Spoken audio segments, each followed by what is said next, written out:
수사기관에서 피의자로 조사받는다는 것은 많은 스트레스를 주죠. 검찰과 경찰에서 근무하면서 직접 조사를 해본 사람들도 막상 피의자로 조사받게 되면 마찬가지로 심한 압박감을 느끼게 됩니다. 출석하지 않겠다고 버틸 수도 없죠. 두세 번 출석하지 않으면 체포장을 받아서 체포할 수도 있으니까요. 진술을 거부할 수도 있지만 그것이 자신에게 유리하다는 보장도 없습니다. 수사관은 보통 전화로 출석을 요구하는데요. 반드시 출석할 의무는 없지만 출석하지 않으면 체포장이 발부될 수도 있으니까 출석하는 것이 좋겠죠.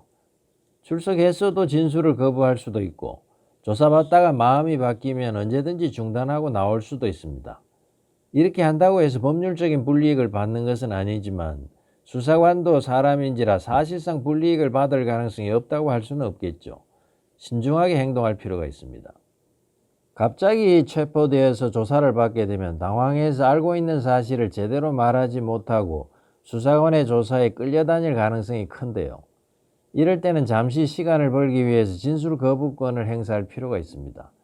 사안을 정리해서 답변 준비가 된 후에 조사받으면 되겠죠.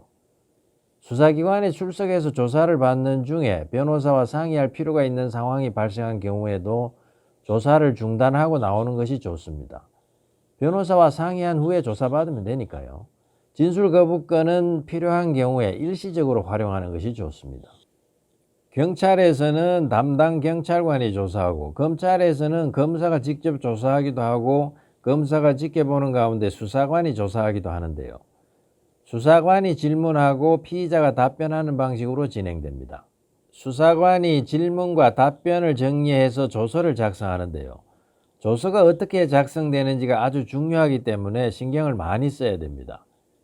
변호사를 참여시킬 정도로 여유가 있다면 좋겠지만 비용이 많이 들어가니까 보통 사람들은 엄두를 낼 수 없겠죠. 본인이 신경을 써서 조서를 검토하는 수밖에 없습니다.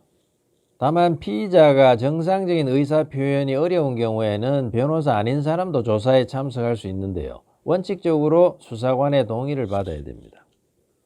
사안이 복잡한 경우에 법률 지식이 부족한 사람이 수사관에게 제대로 설명하는 것은 쉽지가 않은데요. 중요한 것과 중요하지 않은 것, 유리한 것과 불리한 것을 구별하는 것이 쉽지 않죠. 피의자가 진술한 내용이 오히려 자신에게 불리하게 작용될 수도 있습니다.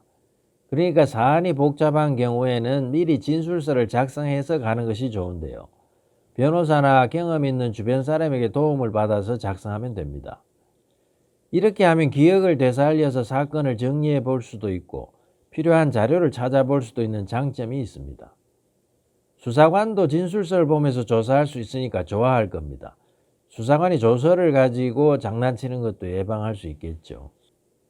어쨌든 수사관은 공격하는 입장이고 피의자는 방어하는 입장에 있습니다. 그래서 피의자는 인정할 사실, 부인할 사실, 숨겨야 될 사실을 구분해서 결정해야 되는데요. 수사관이 쉽게 확인할 수 있는 사실을 부인하거나 숨기게 되면 나중에 오히려 불리하게 작용하게 됩니다.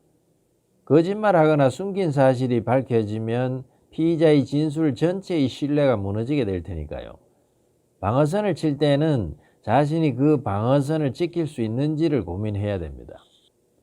조사를 받고 나온 사람 대부분이 불평하는 것이 있는데요. 수사관이 상대방의 말만 믿고 자신의 말은 거짓으로 생각한다는 것입니다. 편파적인 조사를 한다는 것이죠.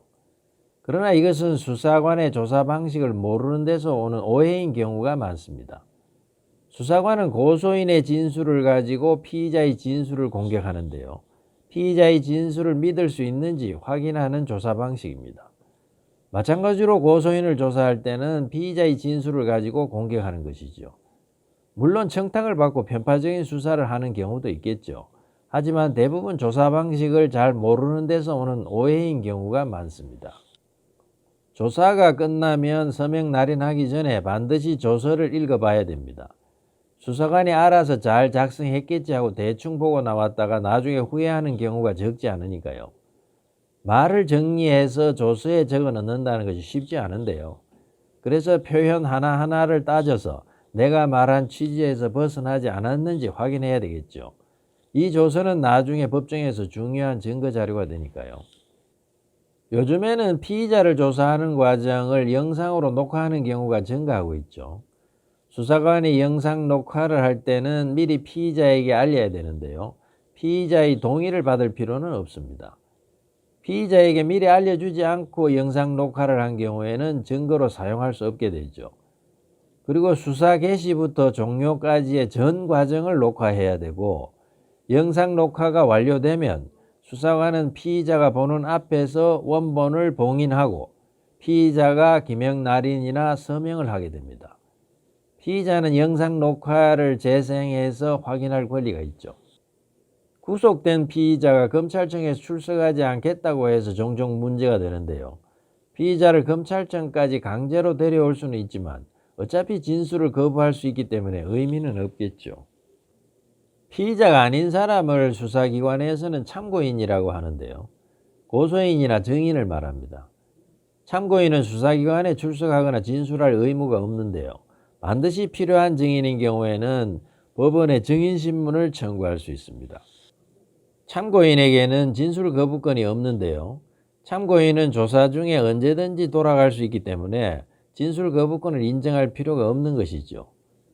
참고인 조사를 영상 녹화하는 경우에는 반드시 참고인의 동의를 받아야 됩니다. 다시 한번 정리해 보죠.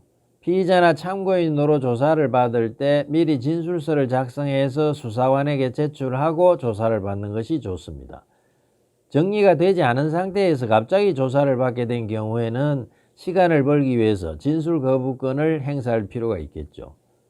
조사가 끝나면 조서 내용을 읽어보고 내가 말한 취지가 제대로 기재되어 있는지 확인한 후에 서명 날인해야 됩니다.